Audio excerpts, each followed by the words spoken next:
नहीं, बस थोड़ा सुन लीजिए, हमारी तबीयत ठीक नहीं थी तो फैजान भाई की थी ना, जबरदस्ती उन्होंने कहा चले आओ। जी भाई, नहीं, जी भाई। हम 8 बजे तक सोच रहे थे कि ना जाना पड़ता तो ठीक था। अच्छा। ये आप तो बहुत अच्छे हैं माशाल्लाह। मैं बताऊं, आपकी तबीयत नहीं सही, मेरी भी नहीं सही, अब दोनों की सही।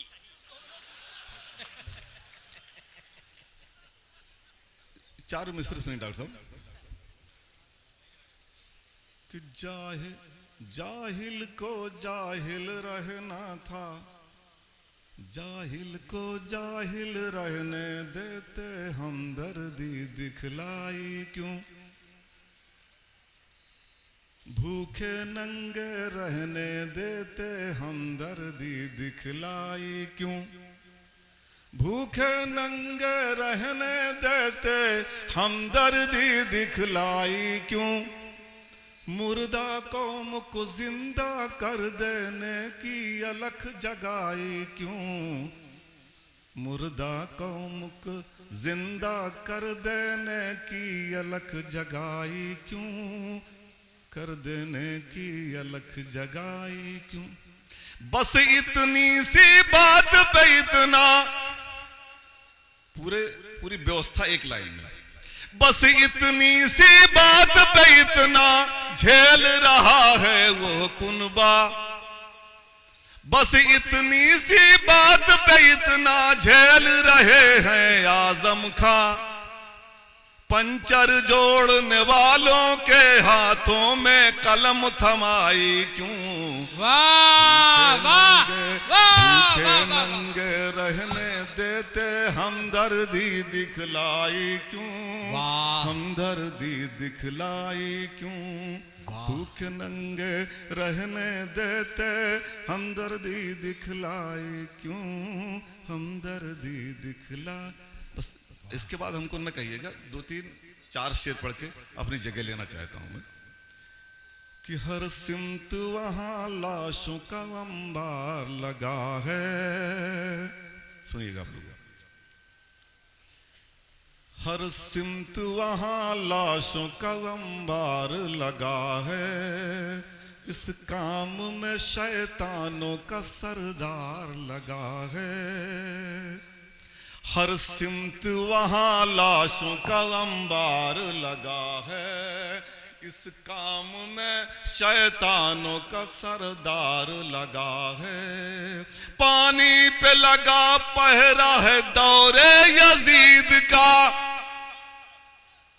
पानी पे लगा पहरा है दौरे यजीद का, जालिम के यहाँ जुल्म का दरबार लगा है, जालिम के यहाँ जुल्म का दरबार लगा है, हर सिमत वहाँ लाशों का अंबार लगा है, इस कौम में शैतानों का सरदार लगा है, पानी पे लगा पहरा है दौरे यजीद का, पानी पे लगा पहरा है दौरे यजीद का, जालिम के यहाँ जुल्म का दरबार लगा है, इबरत हो सजा ऐसी तू परवरदिगार दे, इबरत हो सजा ऐसी तू परवरदिगार दे,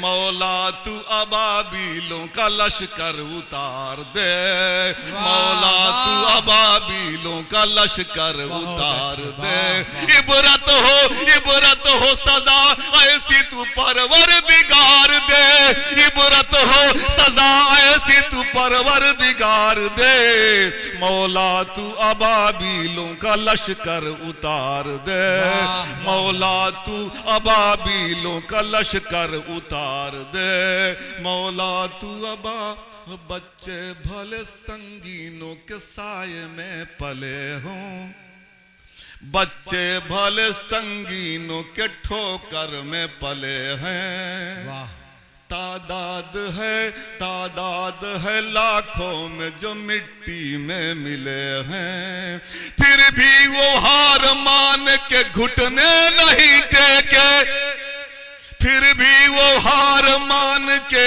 घुटने नहीं टेके। ना मर्द है वो लोग जो होठों को सिले हैं, ना मर्द है वो लोग जो होठों को सिले हैं, ना मर्द है वो लोग।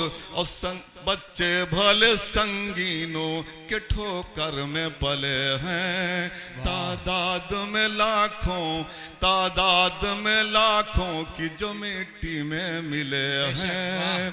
फिर भी वो हार मान के घुटने नहीं टेके, फिर भी वो हार मान के घुटने नहीं टेके। ना मर्द है वो लोग जो होठों को सिले हैं। डूबी हुई कश्ती, डूबी हुई कश्ती मेरे मौला उछाल दे, डूबी हुई कश्ती मेरे मौला उछाल दे। मौला तू अबाबीलों का लश्कर उतार दे, मौला तू अबाबीलों का लश्कर उतार दे। अच्छा, मुझे ख्याल नहीं था हमारी कुछ बहनें बैठी हैं।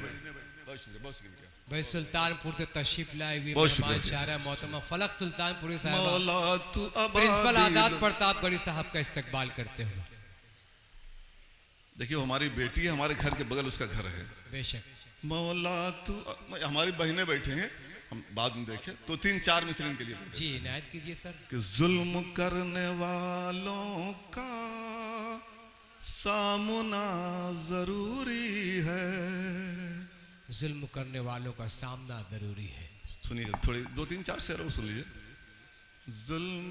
जुल्म करने वालों का सामना जरूरी है, और यह भी एक हकीकत है, मानना जरूरी है। और शेर सुनिएगा, अच्छा है, अपने बहनों को नजर करते हैं हम कि बेटियों की शादी में यह ख्याल तुम रखना, बेटियों की शादी में, बेटियों की शादी में यह ख्याल तुम रखना, बेटियों की मर्जी भी जानना जरूरी है। बेटियों की मर्जी भी जानना जरूरी है। एक बहुत अच्छा शेर है, आप सुने कि बेटियों की मर्जी भी जानना जरूरी है, यह भी हुक्म रब्बी है, यह भी हुक्म रब्बी है, खुद कमाई दौलत में। क्या बात है। यह भी हुक्म रब्बी है, खुद कमाई दौलत में, बेटियों का हिस्सा भी बांटना जरूरी है, बेटियों का हिस्सा भी बांटना जरूरी है। एक शेर बहुत अच्छा पढ़ता हूँ मेरे दोस्तों, कि बेटियों का हिस्सा भी बांटना जरूरी है, जिसने कोख में अपनी 9 महीने पाला है। क्या बात है। डॉक्टर साहब, हमारी एक बेटी थी, हमको लगता है उस समय 2.5-3 साल की रही होगी। हम घर के बाहर बैठ करके 8-10 लोग बात कर रहे थे, तो बेटी हमारी आई, उसने हमसे कहा कि अब्बू, अम्मा कह रही हैं, हमारी अम्मा को अपनी दादी को अपना मतलब अम्मा कहती थी। उसने कहा अब्बू, अम्मा कह रही हैं कुत्ते से कह दो आकर के नाश्ता कर ले। क्या बात है। तो हमने कहा बेटिया, अम्मा ने कुत्ते से कहा है, हमसे तो कहा नहीं है, तो कुत्ता है बगल, उससे कहो। उन्होंने कहा नहीं, आपको कह रहे हैं कि कुत्ते से कह दो आके नाश्ता कर ले। डॉक्टर साहब, वो अंदाज मुझे इतना प्यारा लगा हमारी अम्मा का कि बहुत बड़ी हो गई बिटिया, तब तक मुझसे पूछते थे बिटिया अम्मा ने कैसे कहा था, कैसे बुलाया था, कि जिसने कोख में रख कर, जिसने कोख में अपनी 9 महीने पाला हो। क्या बात है। जिसने कोख में अपनी 9 महीने पाला हो, जिसने कोख में अपनी 9 महीने पाला हो, उसके हर